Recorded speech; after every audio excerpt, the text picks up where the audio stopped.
Assalamualaikum warahmatullahi wabarakatuh. Perkenalkan, kami dari kelompok 6 akan memaparkan materi mengenai analisis kredit. Kami beranggotakan 6 orang, yaitu ada Fauzi Firdaus, Nafisatul Amini, Saskia Dwi Afika, Siti Sopianti, Tias Lutfianti, dan Windu Wiguna. Yang kami hormati dosen pengampu mata kuliah analisa laporan keuangan, yaitu Bapak Ayyi Jamaluddin Aziz, SEMAK, dan yang kami banggakan teman-teman semua. Langsung saja, apa itu yang disebut dengan analisis kredit? Analisis kredit atau penilaian kredit adalah suatu proses yang dimaksudkan untuk menganalisis atau menilai suatu permohonan kredit yang diajukan oleh calon debitur kredit sehingga dapat memberikan keyakinan kepada pihak bank bahwa proyek yang akan dibiayai dengan kredit bank cukup layak atau fleksibel. Kemudian, dengan adanya analisis kredit dapat dicegah secara dini kemungkinan terjadinya default atau oleh calon debitur. Default adalah kegagalan nasabah dalam memenuhi kewajibannya untuk melunasi kredit yang diterimanya atau angsuran pokok beserta bunga yang sudah disepakati dan sudah diperjanjikan bersama, misalnya berdasarkan akad kredit yang dibuat berdasarkan notaris publik. Selanjutnya akan dijelaskan oleh teman saya. Baik, selanjutnya yaitu cara melakukan analisis kredit. Analisis kredit berdasarkan prinsipnya itu ada 6 cara. Yang pertama, ada karakter. Analisis mengenai watak atau karakter berkaitan dengan integrasi dari calon debitur. Yang kedua ada kapital, yaitu pembiayaan suatu proyek yang akan dijalankan debitur tidak seluruhnya berasal dari bank, tetapi dibiayai bersama antara bank dan debitur. Yang ketiga ada capacity. Penilaian terhadap calon nasabah kredit dalam hal kemampuan memenuhi kewajiban yang telah disepakati dalam perjanjian pinjaman atau akad kredit. Yang keempat yaitu condition of economy. Suatu proyek yang akan dibiayai bersama oleh bank dan nasabah kredit tertentu memiliki berbagai ciri tertentu, misalnya jenis bisnis yang akan digeluti, jenis produk atau jasa yang akan diproduksi, sasaran pasar yang akan dituju, harga yang akan ditawarkan, promosi yang akan dijalankan. Yang kelima yaitu collateral. Collateral, ketentuan yang dikeluarkan pemerintah atau Bank Indonesia. Setiap pemberian kredit atau bank harus didukung oleh adanya jaminan atau agunan yang memadai kecuali untuk program-program pemerintah. Yang keenam ada constraints, merupakan faktor hambatan atau rintangan berupa faktor-faktor sosial psikologis yang ada pada suatu daerah atau wilayah tertentu yang menyebabkan suatu proyek tidak dapat dilaksanakan. Baik, untuk selanjutnya akan dilanjutkan oleh rekan saya. Perkenalkan, nama saya Andi Saskia Dwi Afika Idrus dari Universitas Negeri Makassar, Fakultas Ilmu Sosial dan Hukum, Program Studi Ilmu Administrasi Negara. Untuk mengefisiensikan waktu dalam materi analisis kredit, saya akan menjelaskan mengenai poin prinsip-prinsip yang disebut dengan 7P. Nah, yang pertama itu adalah personality atau kepribadian, yang yaitu menilai nasabah dari segi kepribadiannya atau tingkah lakunya sehari-hari dan masa lalunya. Personality juga mencakup sikap, emosi, tingkah laku, dan tindakan seorang nasabah dalam menghadapi suatu masalah.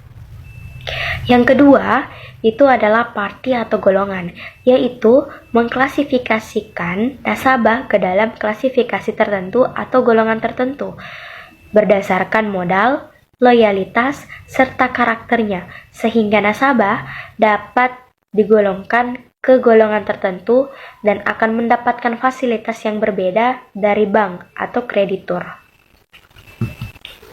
Nah, yang ketiga itu ada purpose atau tujuan, yaitu untuk mengetahui tujuan nasabah dalam mengambil kredit, termasuk jenis kredit yang diinginkan nasabah. Nah, tujuan pengambilan kredit dapat bermacam-macam. Sebagai contoh, apakah untuk modal kerja atau investasi, konsumtif atau produktif, dan lain-lain sebagainya. Yang keempat, itu ada prospek atau harapan masa depan, yaitu untuk menilai suatu nasabah di masa yang akan datang, apakah menguntungkan atau tidak. Dalam kata lain, yaitu mempunyai prospek atau sebaliknya. Nah, hal ini penting mengingat jika suatu fasilitas kredit yang dibiayai tanpa mempunyai prospek, bukan hanya bank yang rugi, bahkan tetapi juga seorang nasabah. Yang kelima, itu adalah payment atau pembayaran. Nah, merupakan ukuran bagaimana cara nasabah mengembalikan kredit yang telah diambil untuk mengembalikan kredit. Nah, semakin banyak sumber penghasilan debitur, maka akan semakin baik. Untuk poin selanjutnya, saya persilahkan kepada Saudari Nafiza. Dengan ini, saya persilahkan. Kemudian yang selanjutnya yaitu mengenai cara melakukan analisis kredit. Analisis ini berdasarkan pada prinsip 6A. Yang pertama itu ada analisis aspek yuridis atau hukum. Analisis pada aspek ini bertujuan untuk meneliti ketentuan legalitas perusahaan atau badan hukum yang akan memperoleh bantuan kredit atau pembiayaan dari bank. Analisis ini meliputi berbagai subaspek sebagai berikut. Yang pertama yaitu badan usaha, yang kedua izin-izin yang harus dimiliki, dan yang ketiga yaitu perjanjian-perjanjian. Kemudian analisis yang kedua yaitu analisis aspek pasar dari pemasaran. Analisis pada aspek ini bertujuan untuk meneliti kemungkinan pangsa pasar yang dapat diraih bagi produk atau jasa yang diproduksi dari proyek yang dibiayai dengan kredit bank, serta meneliti strategi pemasaran apa yang digunakan oleh investor atau pengelola proyek agar perusahaan atau proyeknya dapat memenangkan persaingan yang cukup kompetitif. Analisis ini meliputi berbagai subaspek. Yang pertama yaitu luas dan bentuk pasar, kemudian pangsa pasar, saingan usaha, dan rencana pemasaran. Cara melakukan analisis kredit yang ketiga yaitu analisis aspek teknis. Analisis pada aspek ini bertujuan untuk menilai seberapa jauh kemampuan pengelola proyek dalam mempersiapkan dan melaksanakan pembangunan proyek serta kesiapan teknis perusahaan dalam melakukan operasinya kelak sebagai suatu bisnis entity. Analisis ini meliputi berbagai subaspek. Yang pertama, lokasi pabrik atau pemilihan lokasi, bangunan, sistem dan alat transportasi, peralatan kantor, dan lain-lainnya. Yang keempat ada analisis aspek manajemen. Analisis pada aspek ini bertujuan untuk menilai kemampuan dan kecakapan dari manajemen pengelola proyek atau manajemen perusahaan dalam menjalankan bisnisnya. Analisis ini meliputi berbagai subaspek, yaitu struktur organisasi, uraian tugas, sistem dan prosedur, kebutuhan tenaga kerja, dan evaluasi pribadi pengusaha. Melanjutkan penjelasan dari teman saya, yaitu cara melakukan analisis kredit. Cara melakukan analisis kredit yang kelima adalah analisis aspek keuangan.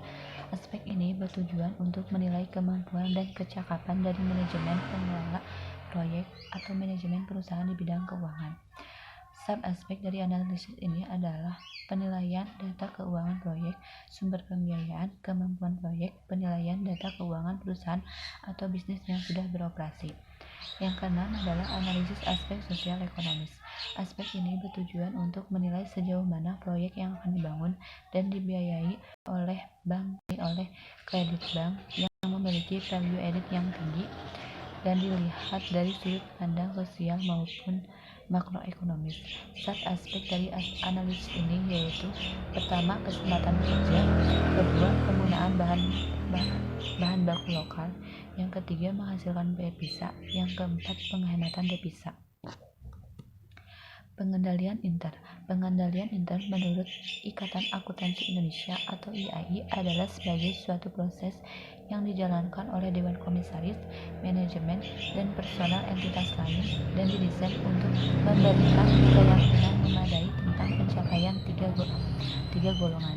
Tiga golongan tersebut yaitu yang pertama, keandalan pelaporan keuangan, yang kedua, efektivitas dan efisiensi alokasi, yang ketiga, kepatuhan hukum dan peraturan yang berlaku. Sekian dari kelompok kami, kurang lebihnya mohon maaf. Wassalamualaikum warahmatullahi wabarakatuh.